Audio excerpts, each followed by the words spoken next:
Buti nakarating ka. Pumunta lang naman ako dito para ibigay sa'yo ito. Ang susunod na programa ay rated PG. Ito ay nangangailangan ng patnubay at gabay ng magulang para sa mga batang manunood.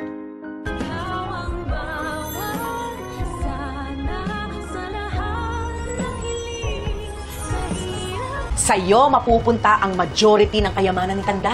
Matapos nga nating malaman ang tunay na dahilan kung paano nakilala ni Justin ang kanyang Lolo Pepe at ito nga sa pamamagitan ng pag-uutos ni Lolo Pepe kay Quinito na magsagawa ng investigasyon upang hanapin ang kanyang apo at nagsagawa pa nga ang matanda ng DNA test kay Justin upang mapatunayan niyang apo niya nga ito, ay pilit namang gagawa si Giselle ng paraan upang makausap ang kanyang anak na si Justin, na sa una nga ay hindi pa siya makapaniwala nang dahil sa nga paniniwala niya na patay na ito. Kaya naman para magkaroon ng lakas ng loob si Giselle ay magpapasama siya sa kanyang pamangkin na si Annalyn sa isang restaurant upang doon sila makipagkita kay Justin, na napapayag naman ng kanyang amang si Eric. Ayon naman kay Justin ay Pasko naman daw, kaya naman may ibibigay daw siya sa kanyang inang si Giselle, na tsak pag nakita niya daw ito ay tatamaan siya ng sobra. Medyo matatagalan naman ang pagdating ni Justin sa kanilang meeting place at akala nga ni Giselle ay hindi nasusulpot ang kanyang anak. Kaya naman nang makita ni Giselle ang kanyang anak na papalapit na sa kanila ay gusto niya itong yakapin sana, pero malamig ang pakikitungo nitong si Justin at hindi siya magpapayakap sa kanyang ina. Dahil ang tanging pakay lang naman daw ni Justin ay ibalik ang ipit na binigay sa kanya ni Giselle noong bata pa siya. Medyo natuwa naman itong si Giselle at sabi niya pa nga na siya ang nagkapit mismo sa buhok nito. Yun nga lang, ipapamukha ni Justin kay Giselle na ang pakilala lamang ng kanyang ina sa kanya ay Tita Giselle.